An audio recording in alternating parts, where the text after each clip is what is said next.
Good evening, ladies and gentlemen. Welcome to the Problem Solver Politics live stream. I am your host, Cardin Ellis, with... Hey, the Oracle. I beat you to it. Ah, crap. I botched that one, dude.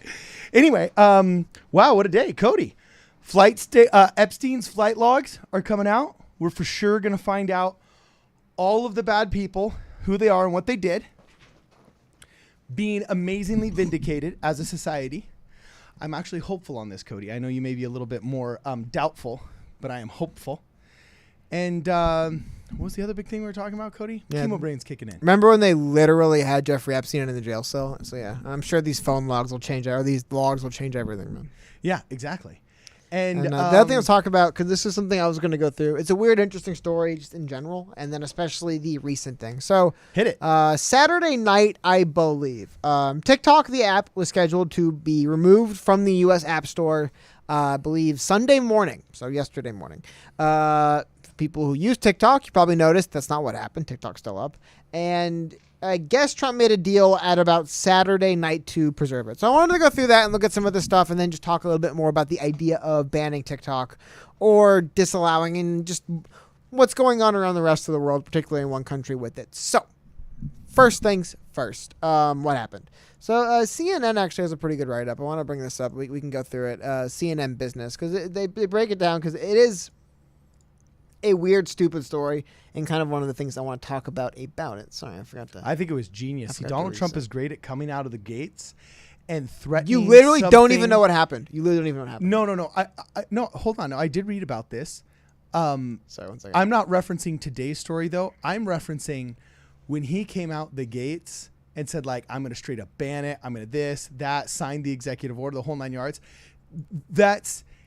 It's like it's a negotiatory tactic to just come out guns blazing 150% of what you want, so that when they say, look, you got to dial it back 50%, you get 100% of what you want. You know what I'm saying? It seems like whoever he was gaming here got played, in my opinion, but keep going. Oh, well, let's see what happened, right? Yeah. Before we decide what did or didn't actually happen. But it is weird. So we'll go through here and look at some of the first things. So first things first. And we'll go through the gist of it. So Trump has for weeks threatened to ban TikTok, which you alluded to, which is owned by China's ByteDance on national security grounds unless an American company takes control of its U.S. operations. Okay? That's the other thing I want to highlight here. That's the contention for the app. And that's security, pretty normal, too, though. Pretty much. Well-ish. Anyway, TikTok's roughly 100 million users in the United States, which is crazy. That is one of 3 people in the United States on TikTok. No, I'm not. That's 1 in 3. Yeah, I'm not. You're not. So million. The next person. No, I got a TikTok account. I did like 2 or 3 TikToks just to be on there. So but you're the one then, or you're the one. Yeah, I'm the 2. Anyway. Yeah. So they go on. The TikTok has denied that they're working with the Chinese government, which I'm sure they have. But here's what actually happened. So over the weekend, Trump gave his blessing to a deal that would give Oracle, which is like communication stuff, I believe, big tech company, and Walmart a combined 20% stake in a new company called TikTok Global, which would be headquartered in the United States and operate the app. 4 of the company's 5 board members would be Americans, Oracle and Walmart said in a joint statement. So Oracle and Walmart get to run TikTok now. If you're not familiar with Oracle, one of the biggest software companies, I believe, in the world, top 10 in the world, wouldn't you say, Cody? They seem to have a lot of money. Yeah. And then Walmart, need I say more? They seem to have a lot of money. Yeah. You know what I was saying? That's a good one. They seem to have a lot of money. You think this is good or bad? Well, is this just another corporations get stronger and the middleman gets smaller? Or I don't guess let's not get lost too much in the weeds, but we can get a little bit into kind of what's going on, just because it's not so cut and dry as this is what's happening now. So there's a lot of hang-ups in this deal to make it not go through. It's one of the reasons why I think it's really weird. So we'll go through this. So the deal stops well short of the full sale of TikTok that Trump originally wanted, and its structure contradicts his claim on Walmart that the app will be totally controlled by Walmart and Oracle, which is normal for Trump. He'll just say something that's like, not technically true. Okay. right? Like, oh, we'll totally control it. It's like, well, like in the paperwork, you don't. But Yeah. there also appears to be a great deal of confusion over TikTok's proposed ownership structure after the deal with Oracle and ByteDance releasing contradictory statements on Monday. That's what I wanted. I love that. So we're getting contradictory statements from the two people involved in the deal. We're getting their deals are contradicting what Trump said about what he'd allow of the deal. And there's a couple other little things I want to go through that I think are pretty interesting. Yeah.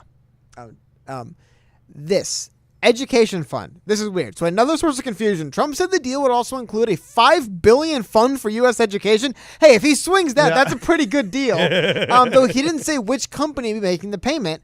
ByteDance said on Sunday it was unaware that an education fund would be tied to the TikTok deal.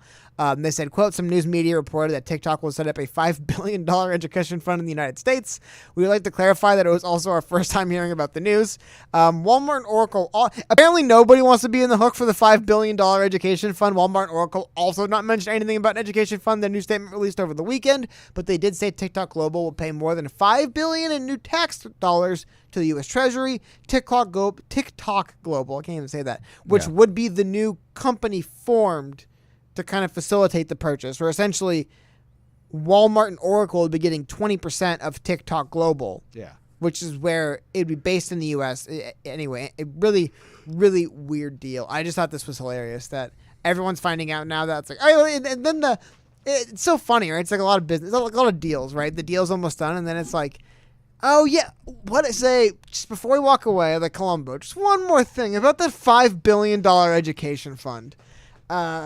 Who's paying for that? And everyone's like, oh, well, $5 billion education fund? And then, they're like, well, we'll be paying new taxes if that's what you mean. I don't think that's what they mean. I think education fund and paying taxes are two separate concepts. But that's the gist of it for what's going on with just the U.S. extension for the most part, it appears. All right. So I have to say, I think this was a good move because I don't trust the Chinese. I think all kinds of backdoor stuff could accidentally, without anybody knowing, happen because of TikTok. But I don't trust a thing that country manufactures to not be part of what they view as the long game takeover. And the more you just have controls and stops to that kind of intrusion, whether it's into the American marketplace, the zeitgeist, or the society from China, not our ally, the better. So I'm not a huge TikToker. I got an account, but it ain't my thing. What is, however, Cody, I got a question for you. Oftentimes they reference, okay, there's millennials, then there's Gen Z, and then there's the TikTok generation. Do you consider yourself part of the TikTok generation? No. Would you say that's Gen Z, or is that even younger than Gen Z? I don't know. It's a little bit. I don't know, but I know what you mean. No, honestly, for me, the first app I remember being too old to use was Snapchat. You're too old for Snapchat? Oh, there's plenty of 40-year-old guys that are getting booty on Snapchat, right? Isn't that how it started? You know what? Perhaps that's when I realized my view of what social media should be used for was falling out of line for what it actually was being used for. Yeah, maybe that's when I realized that something was wrong. Yeah. That's funny. So anyway, we got a super chat here that I want to address. Adam Duffy, thank you very much, says, watching YouTube ads about, quote, if it's in our culture, it's on TikTok, while they say sell user data to China is hilarious to me. What's crazy is if you could really set up a data mining farm, Cody, we're talking like a real legit, we're going to track posts, who they like, how much time they spend. You could figure out so much about a person. You could literally control their life. You ever seen that Ex Machina movie? No. Oh, you know which movie it is, though? Yeah, I'm familiar with the film. Okay, you're familiar with the film. I just remember there was a scene where he had realized that the robot was made to look so beautiful to him that he would lose his ability to deal with it in an impartial way. And he actually asked the creator, he said, and he realized how tricky it was. He says, did you just copy this girl off of my pornography profile? And that's when he realized that he was getting manipulated so that the robot would think he was beautiful, because the creator that ran the tech company had just tracked everybody's usage down to a T, that he knew exactly what they considered to be beautiful and not beautiful. So it kind of makes you wonder, like, that's just in a movie about a beautiful female robot. Imagine what they could do if they knew all your spending habits. We talked about how it was a national security What do you mean threat. if? When they know more deeply about our spending habits. We remember when there was the GPS app for the jogging app on, and all of, just by going on to the satellite profile of the location services of people's jogging apps, you could literally map out the entire, all of the roads on this top secret army base in the middle of like Afghanistan, simply just because people were jogging with their Fitbits, you know?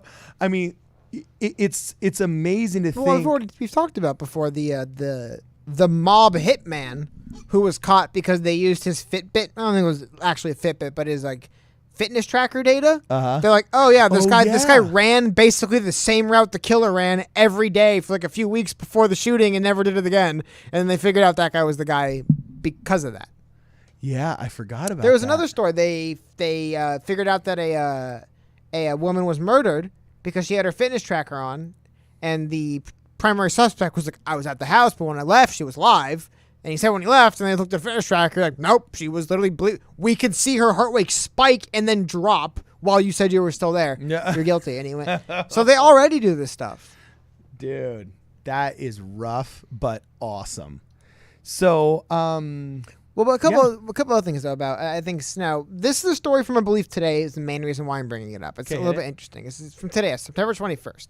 Just to get back to the idea of, again, they're not banning TikTok for what I want to ban TikTok on social media because it's bad for people's mental health, but we're not getting that. We're getting national security reasons. And we've heard a lot of stories recently, but this was from yesterday. Check this out. Sorry, today. It's from the 21st September. Local CBS 2 New York. NYPD officer, I cannot pronounce the name probably, Bamaji Angwang, arrested for allegedly acting as an agent of the Chinese government. As far as I remember, it's a crazier... So, according to prosecutors, Bamaji Angwang, I guess, 33, was in regular contact with a member of the Chinese consulate who authorities allege was his handler. Worked for the 111th Precinct in the Bayside as a member of the Community Affairs Unit, and he's accused of spying for the Chinese government. FBI says he worked alongside two officials at the Chinese consulate in New York, and investigators have tapes of their conversations and other communications. Federal prosecutors say he provided intelligence on Tibetans living in New York City. Damn, dude. They don't care where you are. If you're in New York City, we don't care. We're gonna have agents hounding you down there. And throughout the area in exchange for money. He's also accused of offering those Chinese officials access to senior NYPD personnel. Members of the Tibetan community in Queens told the network that they're not surprised. Communist China never gave a chance to the Tibetan people. This is the idea of Communist China. One person, it's a person, I guess. Yeah, they will track you down if you're not one of them, man. And they just go through and do some other stuff. He served both in the Marines and recently as a reservist with the U.S. Army. He held a secret level security clearance, considered a flight risk. I saw another article where they mentioned, I want to see if I can pull it up, the years, because I believe it's been for some period of time. But what's crazy about this story, another reason why I brought it up, because every now and then it's like people get... It's one thing to say we're accusing you of spying, but if they have tapes of their conversations, like, what kind of conversation do you have to get on tape to think someone's working with, as they describe? And again, it's not like they're just saying we think they're sending information. They're accusing him of basically having handlers at the consulate he would go to they have on tape. So we'll see what is real. He's, as far as I know, innocent. He's just some random guy. I mean, he served in the U.S. Army, right? U.S. Marines, but Armed Forces of the United States government. Just weird story, right? Especially with a lot of the other stories you hear going on about spying. And then the reason why I wanted to bring it up is it does kind of lend a little bit more, like, why would the U.S. not want to have TikTok, right? If the Chinese government's paying LA or NYPD officers to spy on people, what else, like, would they really not use an app to do the same, right? Yeah, it's a government. Governments do. If America's the great Satan, what does that make China, right? I mean, like, governments can do crazy, nasty things.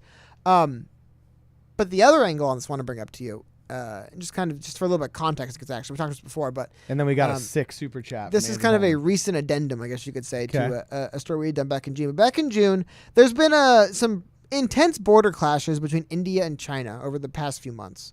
And this has led to India back in June banning TikTok and a bunch of other social media apps. This is what I think is interesting and kind of crazy, and this is what's happened a little bit they talked about before. So check this out. 2nd September, we're going back to the beginning of this month, but India bans PUBG, which is short for PlayerUnknown's Battlegrounds, Baidu, and more than 100 apps linked to China. This is from BBC.com news. What's so weird about this part of it to me, it's one thing to ban social media apps. I get that for data. Yeah. Dude, I want you to check out one of the things they banned. One of the things they banned, they mention here, is a mobile game called Marvel Super War. Whoa. Like, dude, what? And this is what's kind of weird and concerning to me. And maybe India is just upset because they're like, hey, we don't want the Chinese government messing around with their information. We're basically, in a small-scale war with them or border conflict with them, right? Yeah. But, dude, we checked before, too. This isn't... Some of the apps India banned were, like, day planner apps and alarm clock apps and, like, face tuner apps. Like... This idea of using not necessarily just kind of what you'd expect, like a Facebook or a TikTok, social media where you put your information in, like, no. Like the kind of stuff we're seeing countries, India is literally the front line for dealing with China and their influence. Yeah. We're seeing that it's manifesting itself to the point like ban it all. I mean, the initial wave they mentioned, and this is when they first banned TikTok and WeChat, which, by the way, is an app that Donald Trump's also looking to ban. I mean, it's interesting to see. You'll see June 29th, these went into effect in India, and then we're seeing today. And it's one of the reasons why I don't understand why the U.S. government is fighting to protect these. Like, I get it. PlayerUnknown Battlegrounds, PUBG is a really big game. People would hate if PUBG went away. People like TikTok. They hate TikTok went away. WeChat's got a big user base. But, like, if India, the country literally bordering China and having armed conflicts and soldiers killing each other over it, is saying, like, this stuff's bad news. Now, it could, again, I don't want to be an India apologist. This could be punitive. This could be India being like, hey, you guys are screwing around with our border. But I don't know, man. I know this. I know that U.S. companies definitely steal your data and do nefarious things with it. I know that. So would I be surprised if other countries that maybe are a little bit more authoritarian, having government influence on these same apps, wouldn't do the same thing? That's exactly what I expect to be going on. But I just kind of want to add that for a little bit of context going on. That there does seem to be something going on as recently as today. You could see the U.S. government filing charges on American police officers being Chinese spies. Yeah. I don't know. Just the idea of Donald Trump saying, this TikTok deal, no one knows what's going to happen. It's going to continue. Is it going to be 80% U.S. companies, 40% U.S. companies, 20%? Nobody knows. I don't know. I don't like it. I think at this point, just... maybe the United States of America can survive without TikTok. I don't know. Maybe we can. I think we can. I think we'll be okay. We'll probably spend a lot more time doing much healthier things. It's interesting. I have a friend who's working from home for a toy company. Okay. And I was asking her, I said, wow, old school toys. And I said, how's business been during COVID? And she says, oh, it's booming. And I said, what? Really? It's booming? And she says, yes, there's this huge return to physical toys off of digital platforms and back to physical toys because parents are at home with their kids. And I'm sure it has something to do with, if any of you guys are parents in the chat, you're trying to keep them off of screen time too much, and so on and so forth. So I thought that was pretty interesting that there's this boom off of the digital screen into the physical realm. So I'm sure if TikTok somehow gets curtailed, no matter what, all of a sudden, hopefully these kids will be doing something, quote, productive.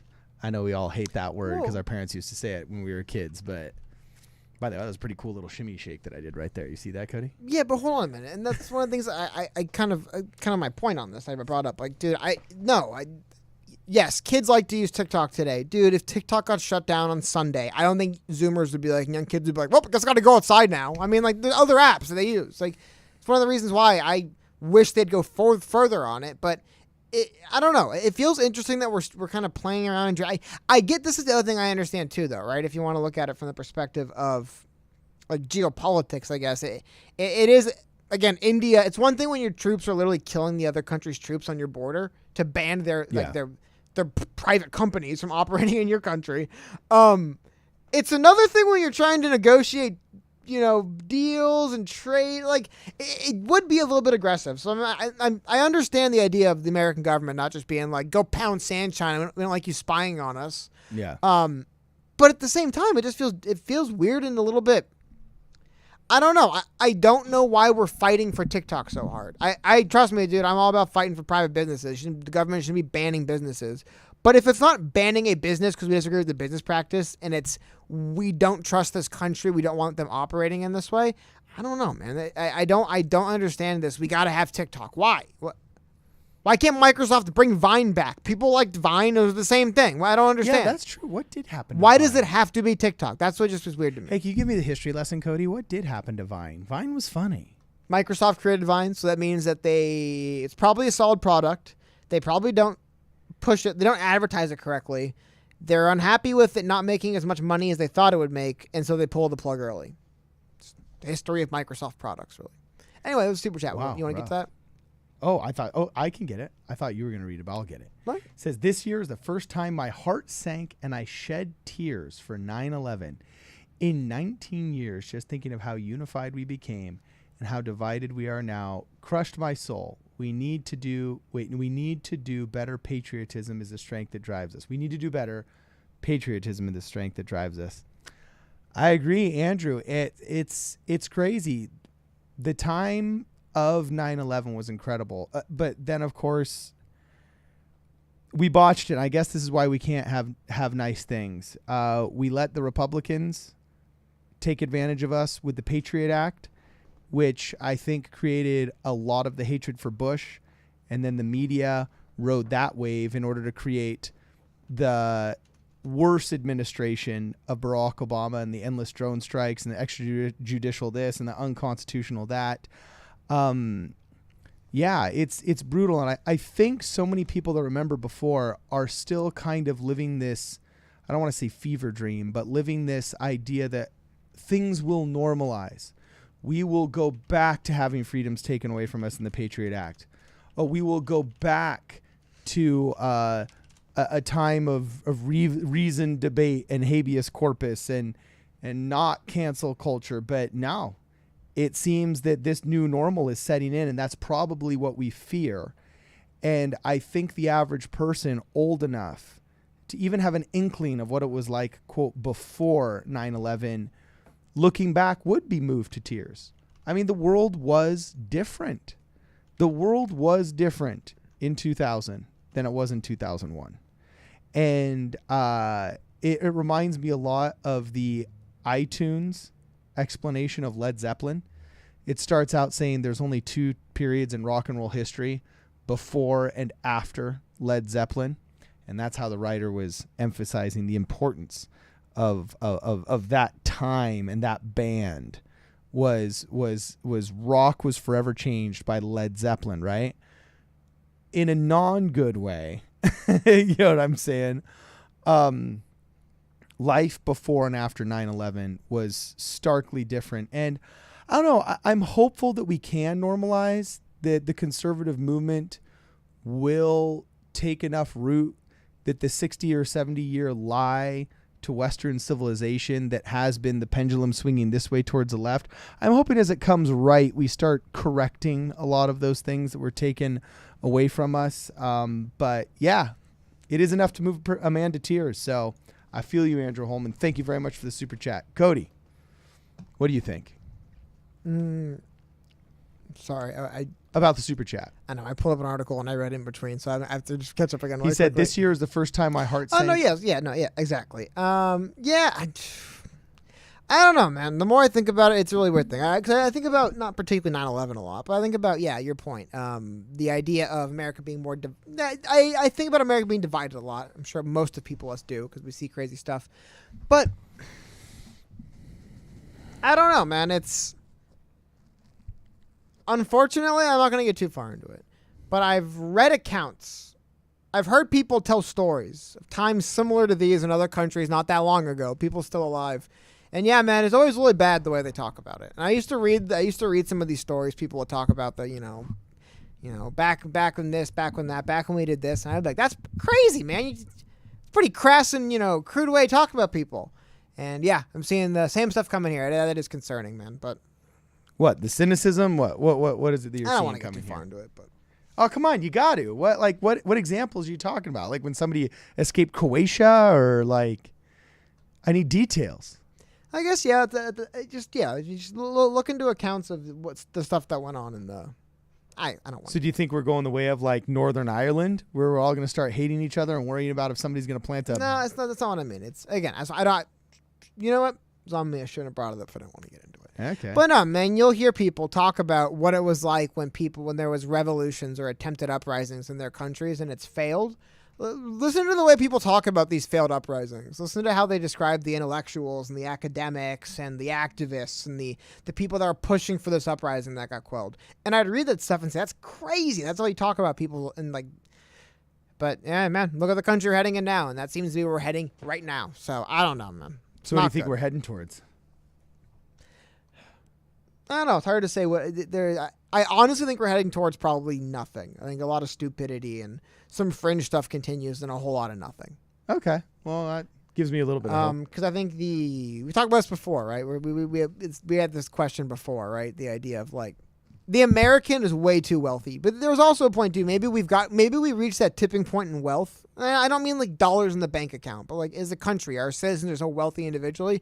We might have hit that tipping point where we were willing to get rid of it because we don't understand that. So we don't understand that it doesn't have to be there, you know? Yeah. I guess eventually things get so good you take them for granted, which is my fear, is my only point on that. Yeah, I've noticed that. Either we'll realize how good things really are and we'll say, let's step back from the ledge. We're giving up a lot here. Or we won't, and we'll get rid of it. Either way, the scary thing is none of our decisions. It just kind of happens. One side kind of wins. Huh. You know, maybe you could say, maybe 1,000 years from now, some big brain guy will write a book and he'll say, no, if you look 2 generations before that happened, there was a famine in this region. But like, I'm sure there's some really confusing multiple angle things that tell you who actually wins this kind of stuff. But I don't know, man. One side will win out eventually, or we'll come together. That's kind of unfortunately what we're headed towards. Right? That whole come together thing, Cody. I don't know. I think we need to punish the other side first. Make them pay for their sins. Exact revenge. Yeah, but once like that's always been a winning. Well, no, sorry, winning one point. game plan. Because I want to get to that's my point. T-Dot brought this up in chat. He said that the majority of Americans couldn't afford an unexpected $500 bill. And don't forget, Yang told us many people are upheld by credit.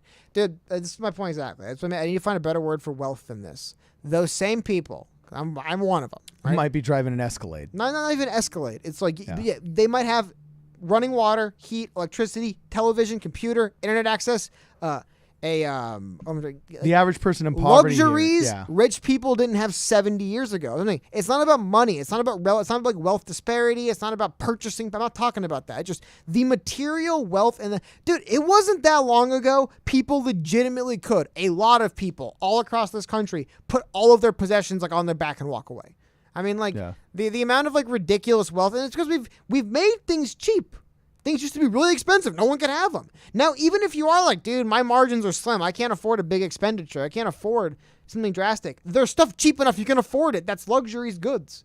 Yeah. And I'm saying is that's what's weird is that you'll be in that position where, like, to your exact point. You know, if you back up, if you rear end somebody, it could like end your life basically. As far as like I can't afford to pay it, I'll lose my car. Yeah, you literally might have a 10-year debt. Yeah. But at that same time, you will probably you will have like material wealth people wouldn't have dreamed of 50 years ago. Yeah. And that disconnect, I think, is an issue. When I served my mission in Argentina, that was one of the biggest learning experiences is really learning that true happiness comes from family and from relationships and from things that really don't require a ton of money, that you need your basic necessities fulfilled and you need your health. So anything towards fulfilling basic necessities and health is important, but it's very easy. We say this at church all the time to get distracted by the thick of thin things, they say.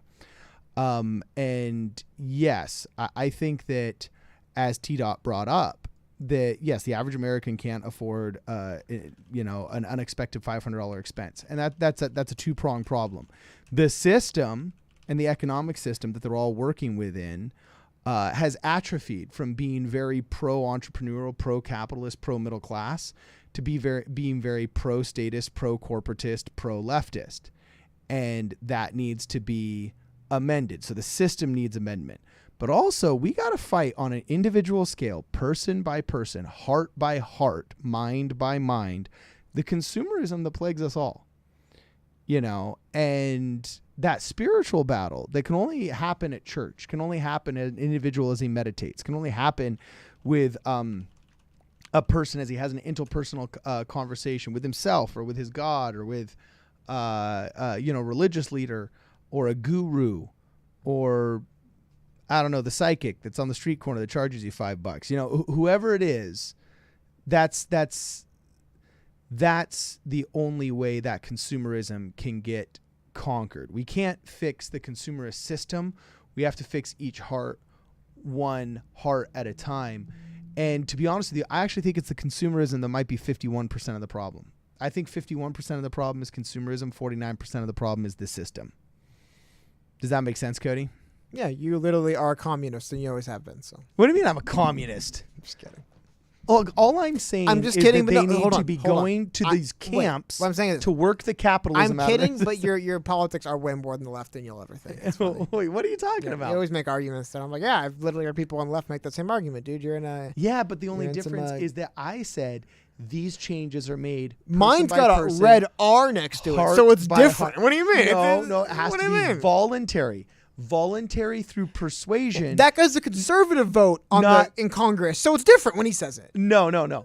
I want to change men's hearts. I specifically said this, heart by heart, individual by individual, through persuasion and their voluntary change. I didn't say we need to outlaw the consumer goods or seize the means of production of these consumer goods so we can allot each individual their own, because that is an involuntary transaction where they are coerced. You are literally describing to me what democratic socialism is. No, I'm not. No, a man can choose to go on a diet because he wants to lose weight and is voluntarily abstaining from... You literally described to me, because you asked, like, well, what do you mean? It's like, when people say, isn't Bernie Sanders a socialist? They say, no, Bernie Sanders is not a socialist. He's democratic socialist. It's about getting people to, you explain to them why it's good, and they agree, and they vote for it, and they just do it willingly. It's just that you just convince them it's a good idea. That's literally what it is, dude. So if you want to join the DSA with AOC, you guys would be two peas in a pod. Yeah. Nothing wrong with it. No, I just think it's hilarious. You clown on it, but you unironically believe it. No, but is there not a difference? Let's just say you see two skinny people. One of them did it through voluntary dieting. Another did it through coerced starvation imposed upon them by their government. Though they both look the same and they're skinny, is there not a drastic difference between how one of them got there? There is, but is that the issue? Yes. Why is that the issue? Is that I'm saying we need to change the hearts hearts of men. Hold on. We need to change the hearts of men voluntarily. I don't know. So the means justify the ends? Is that what it is? No, dog. I don't think the means justify the ends any more than the ends justify the means. I don't like that either. I don't like saying, well, look, this might not be good for you, but, like, let me tell you something, dude. The mafia got a lot of people to do things voluntarily, okay? Okay. So Kenneth Booker says, in 2003, Halliburton mechanics made $100K in Iraq, working next to an Army mechanic making $30K. It was so demoralizing for the troops. First off, I recognize the angst, and I could see why you'd think that was demoralizing. At the same time, public and private sector, right there. I was about to say no, but I would like to suggest some alternatives. First off, the Halliburton mechanics are not required to be rescued.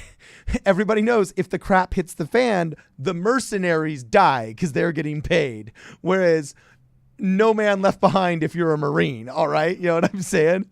So though you made less money, I'm sure you were afforded more protections, better health care, access to the VA, so on and so forth. Things that private contractors do not get. So what they get more in straight up pay and cash pay, they lack in soft pay and soft benefits. And the second thing is, usually most of these private contractors, I don't know how it was with flight mechanics, but I know for the gun-toting private contractors, you have to have some kind of military experience in the first place. And so, there's the joke that if you're any good, you won't finish your, you won't go through a third tour because you'll get picked up by a private contracting firm. But you got to look at these guys making this bank and think, you know what? They paid their dues. I can do the same. And hopefully if you want to make cash for your talent, do the same thing. Finish your tour and then come back as a Halliburton mechanic. You know what I'm saying? Ain't nothing wrong with that, right? At the same time, I do recognize and I feel your pain and say those are bad optics, you know, and the leadership has to find a way of maintaining morale. I'm not a huge fan of private contractors. I'll be honest with you. I see their place and I recognize their value. At the same time, I think we rely a little bit too much on private contracting because our Congress is weak and is feckless and is afraid to stand for something. Well, hold on. So they'd rather pay for something. I have a question, though. What? Is the concept of having mercenaries as a portion of your forces wholly unique at all? I mean, that's like basically par for the course forever. Okay, say that again. Like, the idea of a nation's armed services being comprised somewhat, in some cases, almost entirely of mercenaries isn't weird. No. There's always been mercenary forces. Like we fought the We have them for Argonauts. different reasons than we used to have. I mean, one reason why mercenaries made sense back in the day was it was expensive to have a standing army. Like, It was expensive to just have someone whose job was soldier and train them and feed them, especially when you're not at war. It's like, what are you doing? So it was easier to just hire mercenaries. That was their job, was they're just soldiers. And then you'd have militias and, national armies and stuff like that. But yeah, like, I don't know. Like, why wouldn't the U.S. still use mercenaries? I don't know why we wouldn't. Why would we stop with that? It's crazy. There's mercenaries in, like, everything.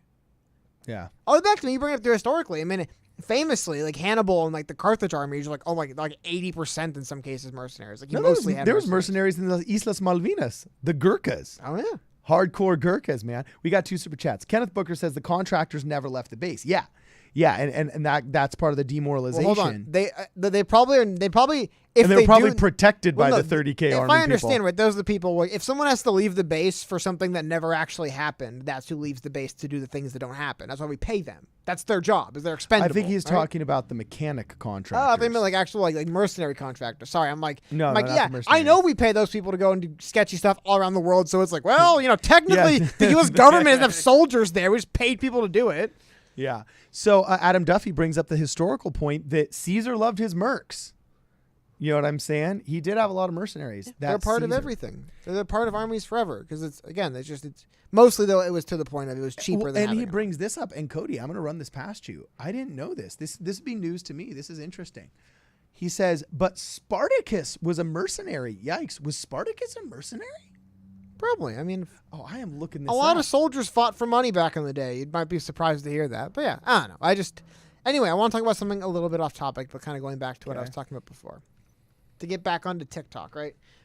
To get back to this idea. Now, somebody brought it up earlier in chat why we're defending TikTok. Why is there this drama about protecting TikTok? This is a story. It's from December 4th, 2019. It's an old story, but I remember this, and it kind of speaks to the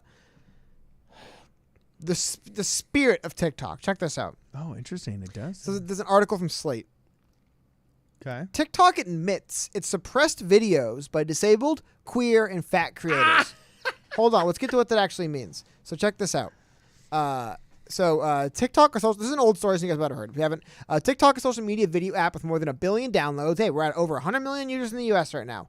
Admitted Tuesday to a set of policies that had suppressed the reach of content created by users assumed to be vulnerable to cyberbullying, they say in quotes. As examples of users, quote, susceptible to bullying or harassment, the policy listed people with facial disfigurement, autism, Down syndrome, and disabled people or people with some facial problems such as birthmark, slight squint, and etc. Slight squint? What does it even mean? The admission came and they mentioned that they basically caught him red-handed, and this is the story itself, and they here we go. This is what I think's funny. Dude, this is why I have zero patience for anybody that whines about how bad America is. You don't understand. In half of these Asian countries, definitely this way in China and in some harsh parts of Japan, if you're not good at the academic tests that they give you when you're 11 and 12 years old, by the time you're 13 years old, boom, you're in the non-academic track, aka you're learning to lay carpets because you're not one of the smart kids, dude. Whereas here in America, they're always saying, oh, our test scores are so low compared to Japan. Like 12th graders in Japan do like 30% better in math. Well, yeah, that's because by the time you make it to 12th grade in Japan, you have literally been put in like mechanics and carpet layers and the lower caste dumb kids track. All right, for lack of a better term. And only the dream team is actually taking that test. Meanwhile, here in America, you can literally have everything you mentioned there. You could be fat with Down syndrome, have a birth defect, be language delayed, have a slight squint, and be in special ed. And you know what our government's going to do for you? We're going to give you 2 aides. We're going to send you to special ed, and we will drag you kicking and screaming through public education until you can functionally read. And my mom was a special ed teacher, and the sacrifices that her and her colleagues made, both privately and as public servants, was so incredible and a thing to behold, and a testament to the American spirit and Judeo-Christian values and our generosity as a nation. That comparing the two, the Asian dream team with the general population of America was so foolish. So that's why whenever people say that, like, oh, America is so racist. Oh, BS, dude. Go to frickin' China. They don't let black people in their McDonald's because they're blaming coronavirus on them. Oh, but America's so homophobic. BS. Go to Saudi Arabia where they frickin' throw you off rooftops, or Russia where we got to have the Rainbow Road secretly smuggle you in like it's the Underground Railroad of the slaves in the South. Oh, but America is so XYZ. No, go to these foreign countries and see how they treat these people, and you'll know what real blank phobia or blank-ism or anti-blankness really is. Thank you. Someone in chat said, the never-ending threat of people carding with people that say they're things in the room with us, Cody. Apparently they are, They're dude. in the room. We were talking about test scores between China, which, by the way, I've been brain damaged. I've adopted the language of mine oppressors. You have, dude. You need they need to ban social media for your sake, man. People like you can't handle it, dude. It's just not. It's not built for everyone. But I mean, couple things. One though, I do honestly, we can get his argument later. I do firmly believe that the United States education system is not tailored well to teaching. Dude, I mean, we have a very freedom-loving education system, which means you're free to basically take up space for 8 years and just learn stuff that's, it adds some benefit, but we might have been better off having forced you and 1,000 of your friends into studying rocket propulsion so we can go to space. You know what I mean? I don't know. But again, it's not about having the most efficient education system either. It's not how you measure success. But this is something I want to get back to. So back to this idea. The idea of the United States of America wanting to ban or disallow TikTok. Because this is one thing I don't like. And it's something I see happen on American-owned platforms. And just kind of just keep in mind that the idea of TikTok was basically they're like, well, if people complain about getting bullied, we're just going to make it so that people who get bullied, no one can see their videos. So no one bullies them so they don't complain, right? Which is okay, that makes sense. That's literally what they did. It's a different philosophy than the American philosophy, though. It's not the American philosophy. It isn't, well, we'll just censor them. But is that just the crap that they're making up to say? Well, no, that was literally the policy. It was like people that we think will get bullied, we're going to limit their content. So people can't see it so they don't get bullied. Okay. But what's interesting is it's one of the reasons why I think we should get rid of social media. It's because I don't know, how do I put this? It isn't that hard over a long enough period of time. We get used to using social media as just basically one of our main forms of communication. Like, that's how you talk with people. Yeah. And it gets in the way of real interaction. No, but the thing is, you have no First Amendment protections in social media. And so if the majority of your interactions are in a medium where you have no First Amendment protections, people might start to feel like they have no First Amendment, really. Yeah. And if they start to feel that way, they're not going to fight that hard to defend this thing they don't think really exists anymore. And that is what bothers me about the fact, because that's a real thing. So what happens when foreign countries are controlling these things and pulling the strings? And it's not just, weird reasons in the background, but it's like foreign countries' ideological reasons for why your speech is being limited. Yeah. Like, is it relevant that we technically have a First Amendment at that point? It's one of the reasons why I don't like any of this stuff. I'd be fine with all the Gone Tomorrow. And I don't love the idea of sticking up for TikTok. Someone pointed out in chat earlier. Forgive me for not remembering your name. Yeah, the sad truth, the reason why we probably are fighting like hell for TikTok, has 100 million users, and that would be a pretty valuable thing for a U.S. company to be involved in, right? It's a lot of social media users. They're already established. It would cost $30 billion to build it, so why not buy it for 10, right? I mean, I understand the business angle of it, but it feels like a very easy way to curb. Like, imagine if the First Amendment didn't apply to books. Yeah. Imagine if it was like, there's a First Amendment, but not if you write it in a book. That's true. This is why we call you the Oracle. But because it's not a book, it's Twitter. It's totally different. Yeah. I don't know, man. Well, riddle me this. What, have you seen the documentary? Even then, just one second. Okay. It is worth noting, Barnes & Noble can choose to not sell your book. It's different from Barnes & Noble not selling your book and the United States government throwing you in jail. I understand that. But my point being, if people just feel like they are censored on every single angle they go to speak, it will feel like the First Amendment's gone when it really isn't. You still are protected by the law. But if people feel like they have no social protections, I don't know, man. Are they going to fight for the legal protections or just say, fine, I'll just censor myself? What the hell? It's what everyone does anyway. Well, I got to tell you, I myself, I feel like I should think this thought out a little bit more before I blurt it on air. But then again, hey, you know what I'm saying? There's nothing wrong with thinking out loud. But I got to tell you, I could be convinced as an impulse buy and an impulse vote to just outlaw like 90% of social media or just social media in general and just go back to a life before it. Like not email, not instantaneous communication, not the ability, but just the notifications and the endless. It's just the human brain was not meant, I feel, for social media. It's excessive. And if we're talking about regulating sugar content for means of public health, I don't know. I don't necessarily trust any individual organization to regulate it well without being politically motivated. But if you could convince me that there truly was a third party that wanted to develop basic guidelines for social media in a way that we restrict cigarettes for public health or we restrict alcohol for public health or whatever, gosh, man. The constitutionalist in me kind of bristles at the concept of restricting freedoms. But I got to tell you, dude, that stuff is so toxic and it's messing with kids' mind and it's causing mass obesity, causing mass depression. I could see social media go bye-bye tomorrow and not miss it, dude. Well, I mean, like, because, banning social media companies isn't like deleting the internet. Like, you still be able to go online and get your news. But that's also because I have healthy interpersonal interactions. I mean, like... It's not all bad. I go to church every Sunday. I just don't think it's... Well, not even that. I see you every day. You know what I'm saying? Beyond that, though, it's just... It bothers me to see U.S. companies doing it, and it definitely concerns me when foreign countries, because again, dude, like we had talked about this in a previous stream. The economy of China is like closer to like a fascist economy than anything at this point, where it's like there's like capitalism allowed as long as it's like basically in the direct interest of the state, and you're kind of doing our bidding. And if you work against us, you get crushed.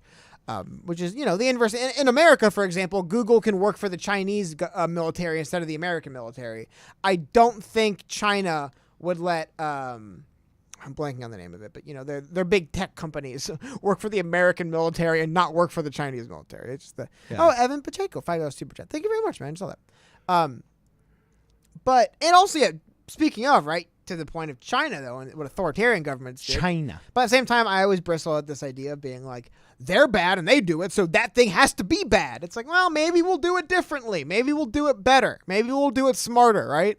Maybe they're just bad and not everything they've ever done is evil. But I mean, like China limits a lot of our social media companies.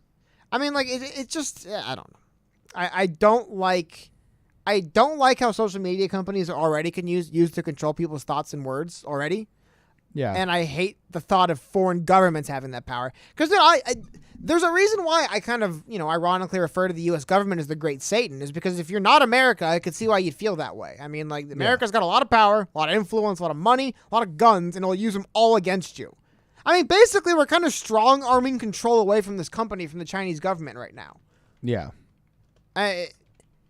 Like there's a lot of things the U.S. But government I wish we does would do that in that's more not things. great. However, Like China makes bank off us in so many industries.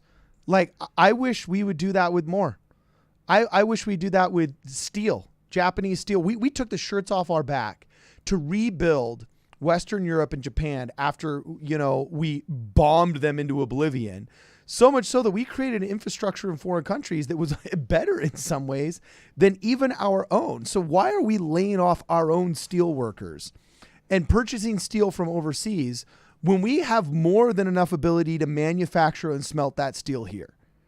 Like, why aren't we doing that anywhere else? And I think there's a lot of the line goes down if you do that.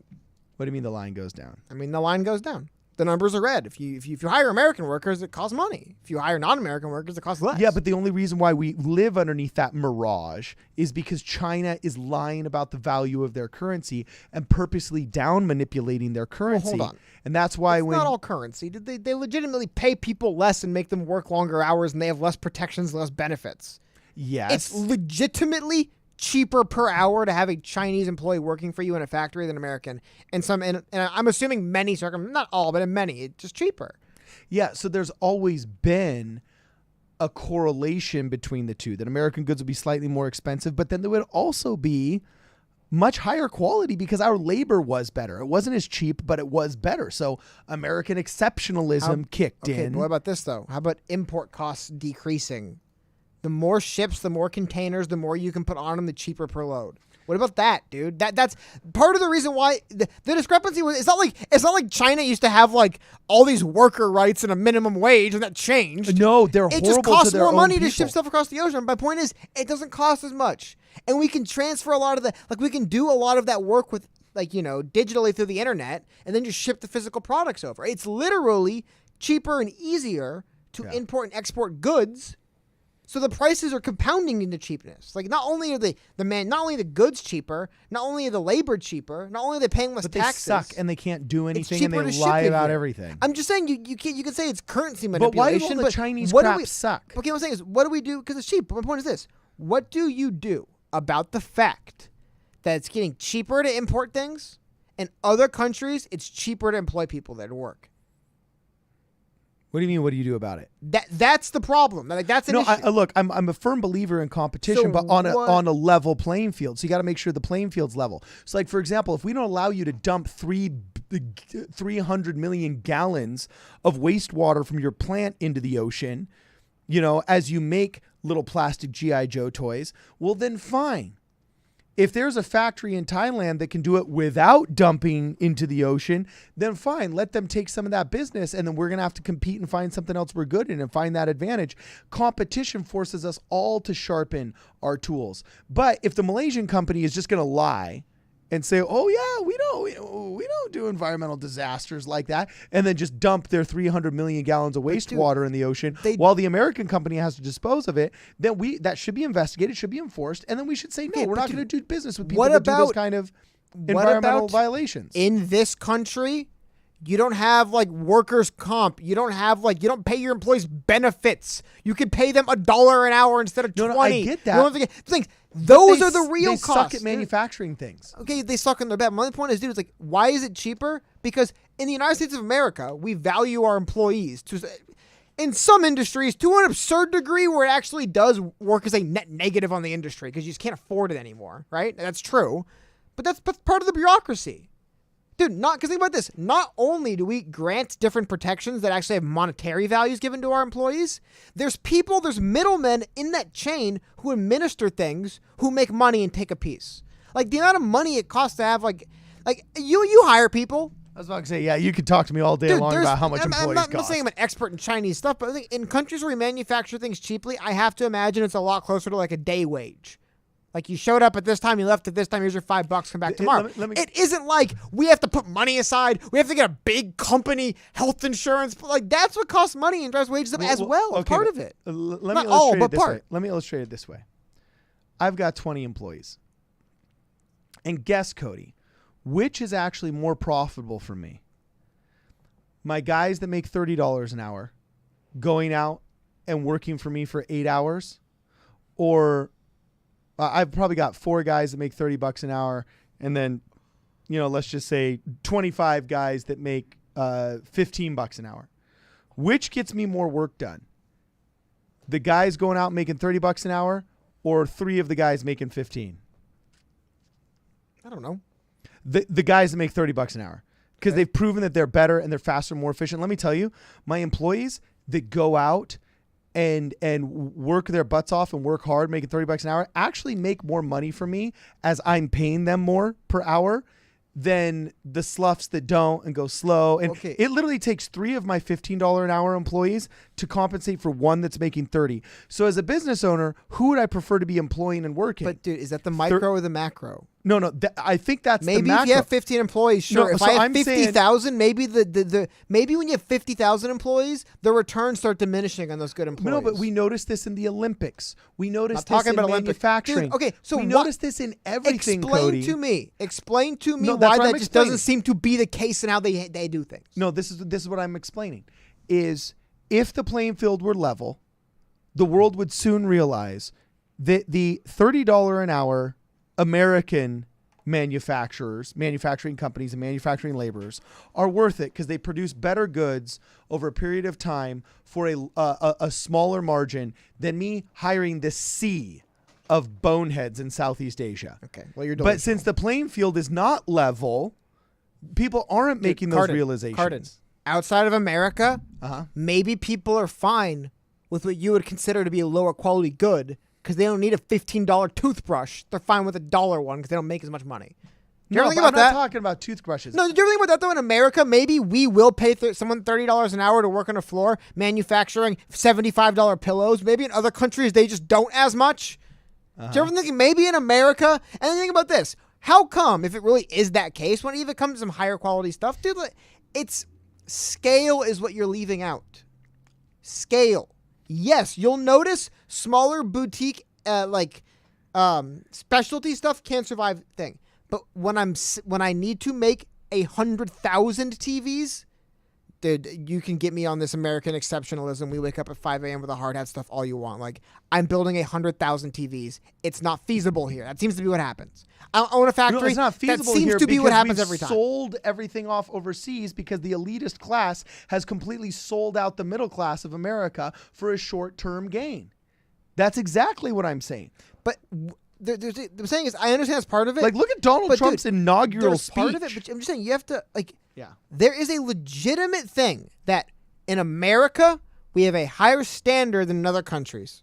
And because we have a higher standard in other countries, we insist our employees are paid better, they're protected more, and we just basically, it's a more expensive thing all the way around. People are more taken care of, right? Yeah. The problem is that's not the world. Other countries aren't like that. Other countries are like, hey. That's why I believe you want a job, you should be lucky to have a job. But hold on. My point is, aside from legislation, I guess, but dude, it's an issue that a country across the ocean can pretty easily ship us cheaper goods than we can manufacture because they just can do things cheaper over there for reasons that we just wouldn't accept on some level. Like some of the stuff's just like we wouldn't run that way even if we could. In other countries, they're like, well, you guys are suckers. Like, I'm not saying we're morally correct. China's probably like, well, you morons, guess who's going to keep making your TVs then? Because you apparently have these standards that you're gonna let sink you down. I don't know. I mean, there's different perspectives all around, but that's also part of it, dude. It's not all like just like in a vacuum. Like, if goods every year, I'm assuming, maybe not every year, but yeah, I mean, you probably agree. Shipping costs, I have to imagine, are something that we probably get better at shipping, right? Yeah. Probably get more efficient at putting stuff on the stuff. I would say efficiency is the word, yeah. Yeah, so it's just the more efficient, the cheaper. So that's not a big cost sink anymore. Okay. And so if it's not a huge amount of money to import the thing, and it just literally is cheaper to have manufactured in a foreign country with cheaper employees, yeah, that in and of itself is an issue. So we're going to tariffs, taxes, right? I mean, like, aside from artificially, like, aside from kind of meddling in the market there, I don't see what you would do.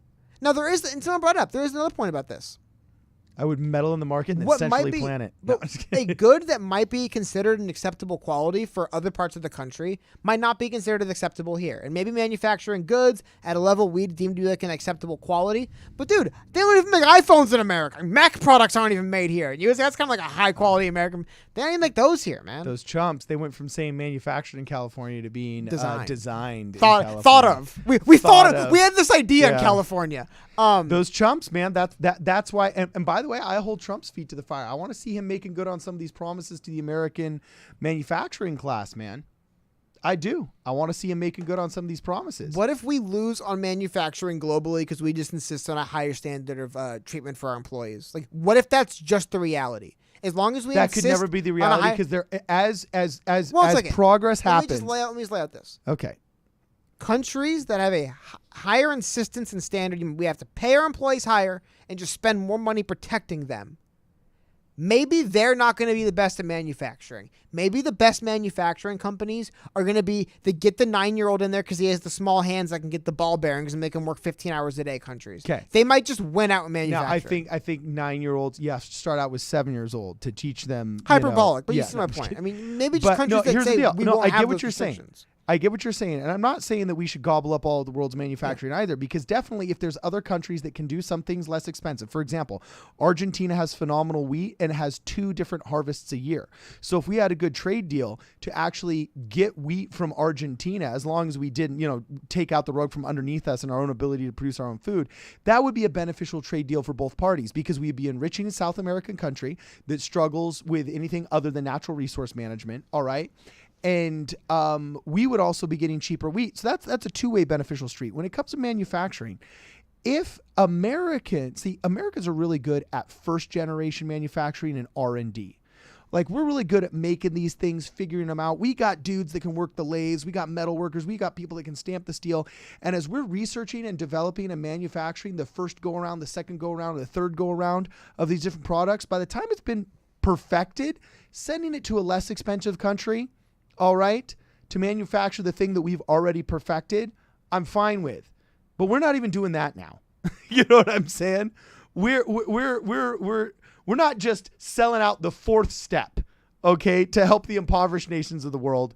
We're selling out the 3rd, the 2nd, and half of the 1st step, okay, and then expecting Americans to foot the bill. But dude, what I'm saying is, what is so wrong with having assembly factories just being something that the first world countries lose out to the developing or countries that have lower worker protections? Because what is wrong with it just being a reality of business and the way the market works?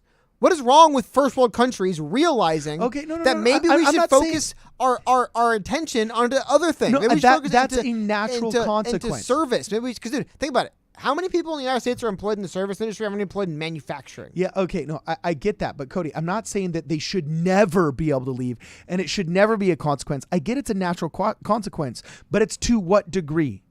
A healthy society happens, let's just say 50% of the time. Right now, it's not happening 50% of the time. It's happening 75, 80, 90% of the time that we're selling out to China. So there's a spectrum of what's not good. Profitable? Why do something that's not profitable just to be like, well, we have to make Mario figures in America too? Because so much that is good is not profitable. Is it profitable to join the military and serve your country? Probably not. But is it profitable to be a public servant and be a mayor? Is that profitable? Hold on. No, not very. I'm pretty sure studies over and over again show that one of the fastest ways to rise out of poverty in one generation is for someone to join the military. Not a guarantee. Just join the military. They pay you a steady wage, and then they help you go to college and stuff after. It's just there's benefits we give to soldiers that if you have nothing and you but when you say profitable, when you're talking about the plain old money and how much money you make, for some people, it actually is a good investment to join the military, especially in peacetime, right?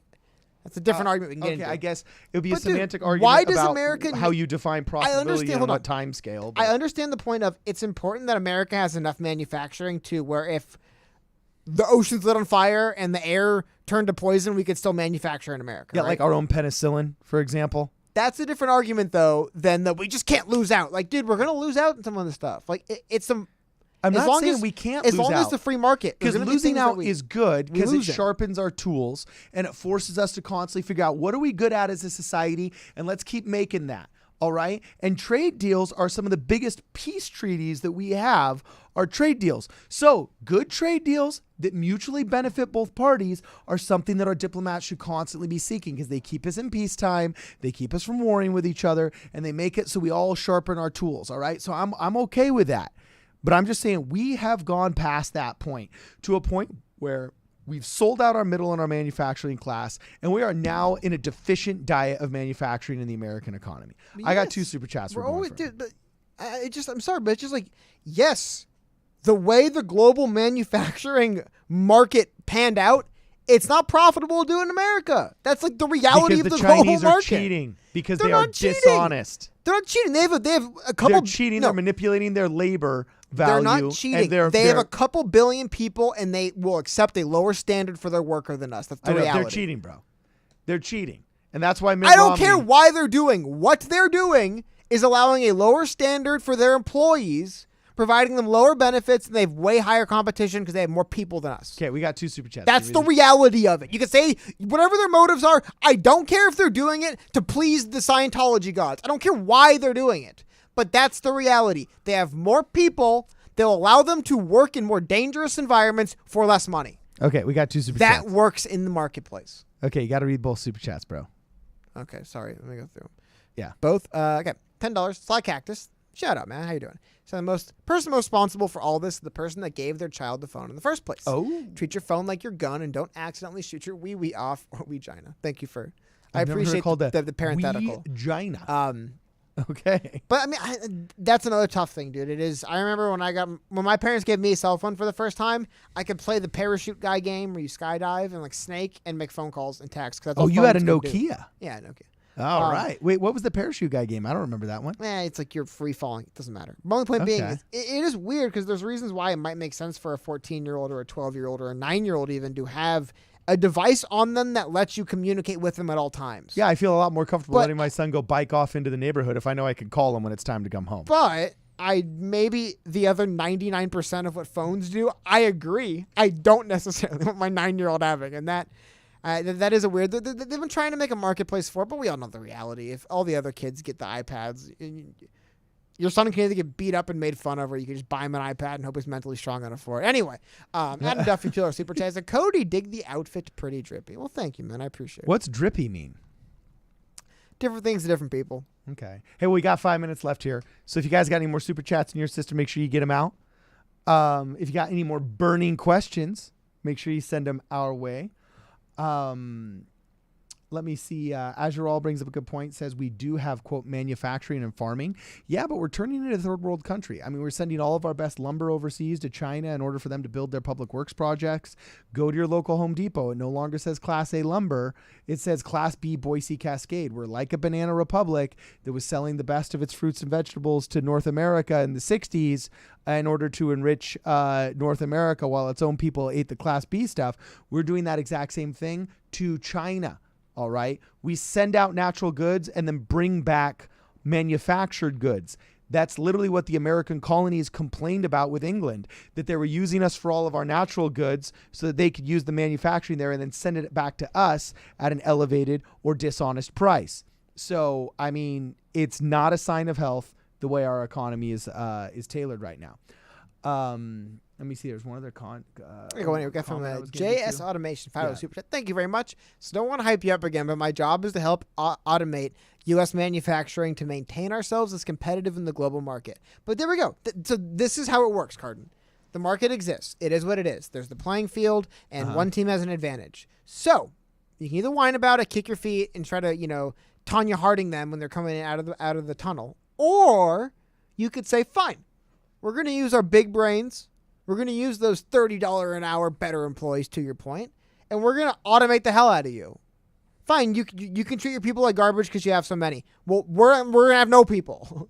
We're going to make no people manufacturing. Or we're going to put have you out of five. business that way. Well, you can never have no people, but 5 skilled laborers. You get my point. But my point being is that I think it's a healthier way for the U.S. to respond is, okay, yeah, you can work your people like dogs, pay them nothing. I'm not saying this happens everywhere, but yes, like not always in China. But point being, in countries that don't have Americans' labor laws, it works out being cheaper to employ those people when you don't have U.S. labor laws or California labor laws even, right? Yeah. But we might be able to beat them on the other way. Yeah. We don't have 1 billion people, but maybe we do have the better people, the smarter people. Not better. Maybe we can figure out a better way of doing things because we're not putting our time and energy into efficiency of 50,000 people packed into factories. We're putting our time and energy into creating a program to facilitate the factories. I think that's a healthier way of doing it. I'm glad to see we're doing it. A couple more super chats. Yeah, $2. What were your first cell phones? # nostalgia. I'll show you up in a second. It's one of the old classic Nokias a lot of people have seen. and Adam Duffy, regularly scheduled Drop a Like super chat. Thank you very much. And of course, I have to remind you guys, please feel free to give a dislike if you love TikTok, if you love China, the Chinese government. I think China's a cool country, but if you love the Chinese government, give us a dislike. So I'm trying to look up mine, Cody, and I think my first phone it looked like this. I don't know if it's the exact model, but it had the same phone and the same little gizmo. You're sending me in Discord. I'll pull it An up. LG, look this one up really fast. An LG VX8300. Okay, So LG. This is my first phone. Okay. And then I'll play it in a second. So here we go. This was my first phone. The Nokia. Yeah. Oh, dude, that was a classic. Yeah. That was my high school. That was my first one. What would you say yours was called? The LG VX8300.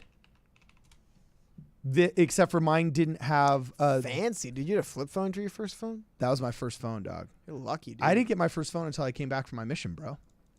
My dad was a Prime Matrix cellular guy, so he had one of those big, huge, fatty old Motorola bricks, you know, back when nobody had a cell phone. And my dad had a cell phone, so I was cool.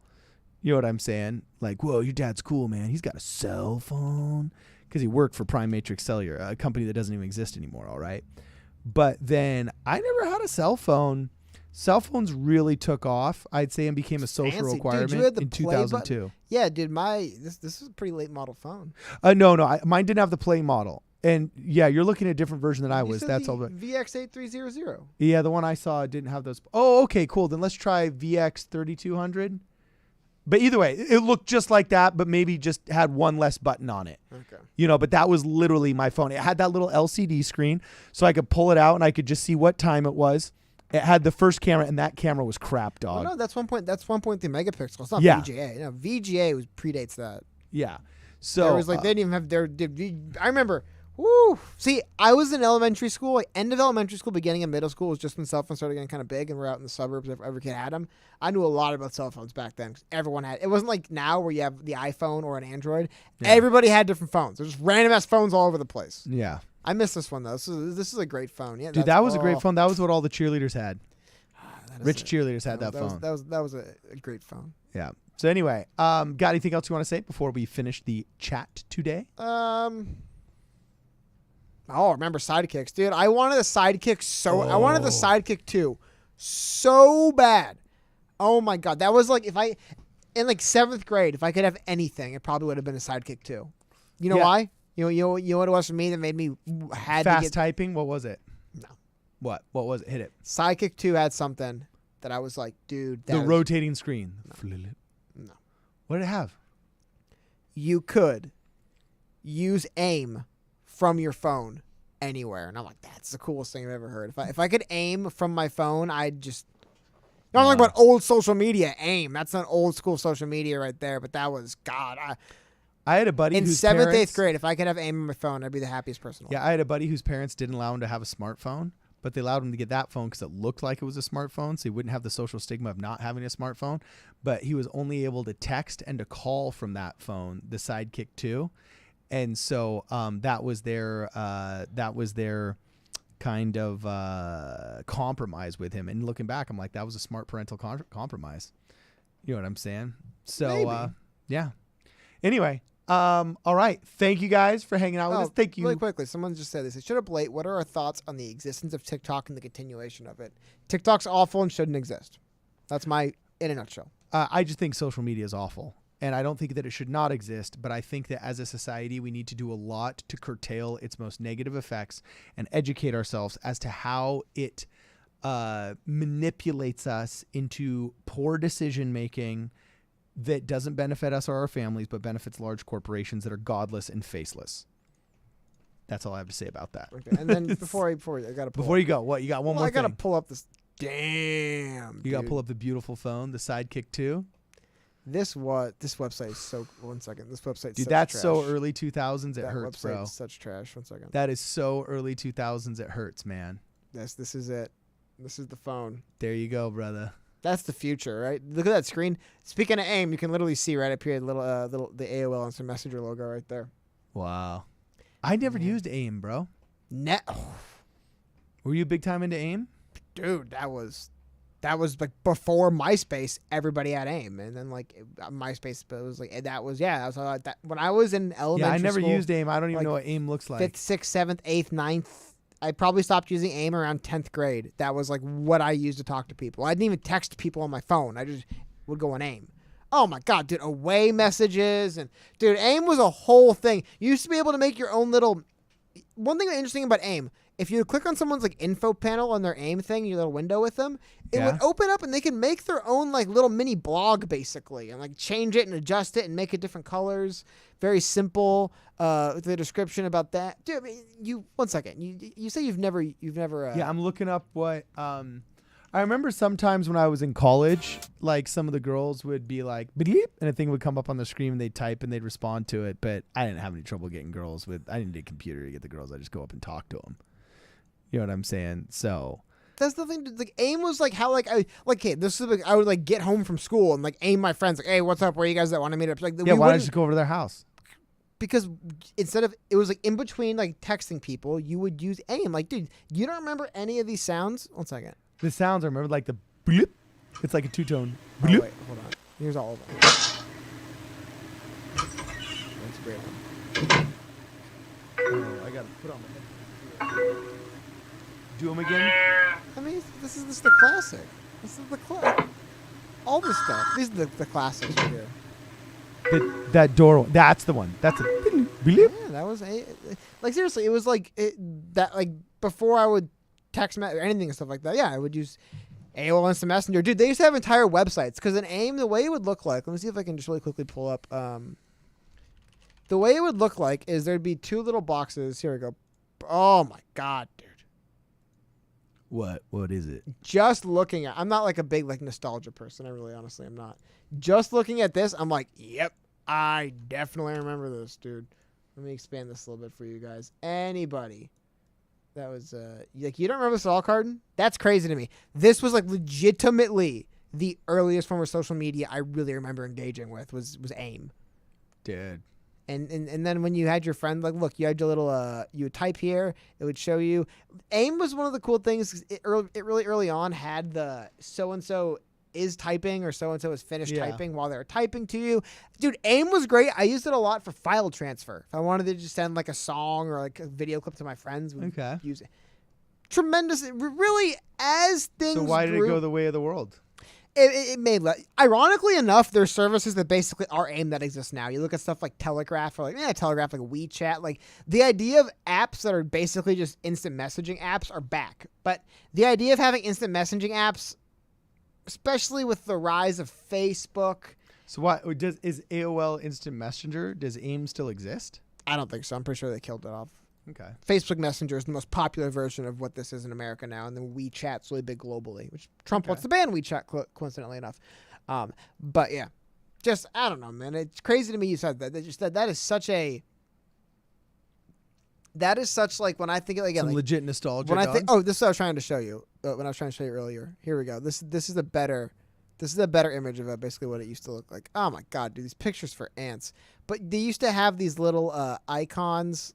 Here we go. This is a better way of showing what it was like. Because a big part of it, and what I'm trying to say is a big part of what made it stand out to me as early social media was the fact that a big part of it was having these little custom. Dude, you could have these little pictures move around. Yeah. See how it says free icons and more? It's because they went online. Dude, they used to have websites with just catalogs of these. You could change your background. You could change your text. When you click, where's the button? You see right there. You see like the little card button? That would open up a little window where they could put the little personal information. It really was an interesting thing. It really was like early social media that was really good. A lot. Sorry, just got me thinking about reminiscing old times here. You're not convincing me that you're not a nostalgia guy, bro. I mean, the last 3 minutes proved to me that you are a nostalgia guy. I guess I am when it comes to like software. Now that I think about it, for whatever reason, I get really nostalgic over software. And then here's the last super chat. I know what Nathan Butcher is talking about. I'm curious if you do. Did you ever call to see what time it was? No. But do you know what that was? And I remember that used to be a service. There was an atomic clock, and you'd call a number, and it would say, the time is 5:20 with 30 seconds. And you'd wait for like 5 seconds, and you get your watch out. You'd be looking at it, say, the time is now 5:27 with 40 seconds. Beep. And every 10 seconds, it was telling you exactly what time it was to the 10th second, so you could program your watches perfectly on time. Yeah. So Nathan Butcher, I do remember that. Thank you. Yeah. So anyway, actually, thanks to everybody for all of your super chats, your thoughts, your participation. Yes, please make sure that you do smash that like button before you guys go away. Or the thumbs down if you're a big TikTok fan. Thumbs down for TikTok fans. Thumbs up if you're happy that TikTok's getting curtailed. Well, I mean, TikTok's unfortunately, it looks like surviving for some reason. I really don't get it. It shouldn't. So anyway, Sly Cactus does say we need a nostalgia episode. I wouldn't be opposed to that. I think that'd be really cool. I would like doing a just old software and website and stuff. You know what though? Like, can you pull up what MySpace looked like in 2006? Oh yeah, totally. You can? Yeah, look, MySpace 2006 screenshot. Like, okay, yeah, but that's what I mean. Like just screenshots of it. You know, like boom, there it is, right there. Just MySpace. That's like what MySpace used to look like, dog. Yeah. And then you could make it look different. And dude, that website. Okay. So MySpace obviously was the very first time I remember. You know what? You know what's kind of funny, and I think maybe we'll wrap up on this, but I think it kind of shows the way the world's going, right? This is allegedly Kim Kardashian's old MySpace. Okay. Wow. Allegedly. That's bad. Oh my God! Speaking of, dude, I just saw something I hadn't seen in a while. There, I'm trying to find something better. Remember Photo Bucket? Holy cow, dude! Now we're getting old school. Yeah, Photo Bucket's old school. But okay, so you look. This is a picture of someone's MySpace page from the era. Yeah. A little bit later on, because you were able to have a MySpace playlist. You'd only have a song for a while. But one thing I loved on MySpace for so long, so it's even older than this, was you could manipulate the HTML. Yes. As a kid, I was learning very basic HTML coding. Here we go. This is these are all later in the these are all am I talking about like 2004 MySpace maybe? Yeah, dude, MySpace was like 1999, dog. Yeah, but I don't know. Like literally MySpace kind of, was when I was working at El Torito. Anyway, though, it's just the idea of it's interesting how MySpace did kind of teach kids a little bit how HTML worked, and you honestly would learn a little bit from just how software and the internet and stuff works from being on MySpace. I would say that is the complete opposite of how I would describe Facebook, right? Like, you don't learn anything about Facebook. Like, through the interactions with people, but, like, from operating the Facebook, you don't... I mean, nowadays, you can make money on Facebook, don't get me wrong, but it's just funny how, like, the way you learned useful skills on Facebook is, like, learning how to market to people, and the way you learned useful skills on MySpace was, like, literally learning how to code and marketing to people. But I don't know. Interesting how we kind of lose some of that stuff as time goes on. Princess Kimberly was hot back in the MySpace days. You go, Kim. And there's good old guy that invented MySpace. What was his name again? Tom. Yeah. Yeah, that cat. I remember him. It's really funny. It says, latest update. Hey, remember us? We had Kim Kardashian, Paris Hilton, and Tila Tequila. Sorry about that, by the way. Before any other social media, ! You found your favorite now nostalgic songs with us, and we helped you find your first online romance, i.e. catfish. Again, sorry. Want to come back? Yeah, that was pretty funny. Well, you know, what happened, as far as I don't understand the MySpace story, is basically a bunch of people got these dumb ideas in their head of taking MySpace to, like, movies and music, and Tom just cashed out to some bozos who bought it and was like, yeah, dude, do that, whatever the hell you guys want, do whatever you want, and they ran it into the ground. So it went the way of Vine. All right, dog, we got a jam, but thank everybody for hanging out with us. Thank you for the super chats, thank you for the comments, thank you for the participation. This is Problem Solver Politics. We will see you guys in the next video.